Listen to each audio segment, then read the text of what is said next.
প্রিয় ভাই ও বোনেরা, কখনো কি এমন হয়েছে আপনি কাউকে ভালোবেসেছেন কিন্তু তাকে কাছে পাওয়া হয়নি? দিন শেষেও তার মুখখানি আপনার চোখে ভাসে, অথচ আপনি কিছুই করতে পারছেন না। শুধু মনে মনে আল্লাহকে বলছেন, হে আল্লাহ, যদি সে আমার নসিবে থাকে তাহলে আমাকে তার হালাল ভালোবাসা দিন। ভালোবাসা হারাম হতে পারে, কিন্তু দোয়া কখনো হারাম নয়। আপনি চাইলে আল্লাহর কাছে চাইতে পারেন, কারণ আল্লাহই অন্তরগুলোর মালিক। তিনিই ভালোবাসা দেন, আবার তিনিই কেটে দেন অশুভ সম্পর্কের বাঁধন। আজ আপনাদের জন্য দিচ্ছি এমন একটি দোয়া, যেটা যদি আপনি নিয়মিত পড়েন তাহলেই ইনশাআল্লাহ আল্লাহ সেই প্রিয় মানুষকে আপনার হালাল জীবনে নিয়ে আসবেন। প্রিয় ভাই ও বোনেরা, ভালোবাসা তখনই পূর্ণ হয় যখন তা আল্লাহর নামে হয়।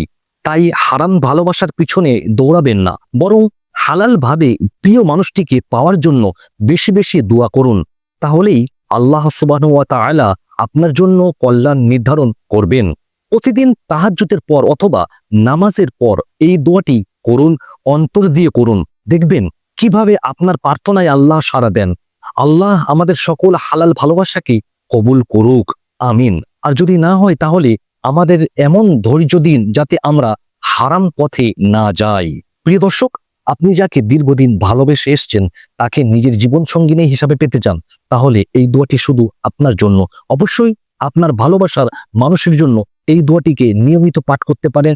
দূর থেকে 11 বার যদি পাঠ করেন তাহলে আপনার ভালোবাসার মানুষটি আপনার কাছে চলে আসবে, ছুটে আসতে বাধ্য হবে ইনশাআল্লাহ তাআলা। তবে ইয়াকিন ও বিশ্বাস আল্লাহ তাবারাক ওয়া তাআলার প্রতি রাখতে হবে। তিনি আমাদেরকে ভালোবাসা মিলিয়ে দেবেন ইনশাআল্লাহ।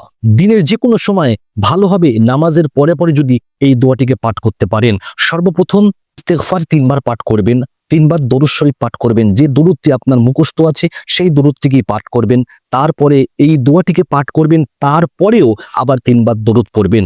ছোট্ট দোয়াটিকে আপনারা এইভাবে পড়বেন, ওয়া আলকাইতু আলাইকা মাহাব্বাতাম মিন্নি। যদি এই ভিডিওটি আপনাদেরকে ভালো লাগে তাহলে অবশ্যই আমাদের এই চ্যানেলটিকে সাবস্ক্রাইব করে পাশে থাকা বেল আইকন অল করে দেবেন। ভালো থাকবেন, সুস্থ থাকবেন। আল্লাহ হাফিজ।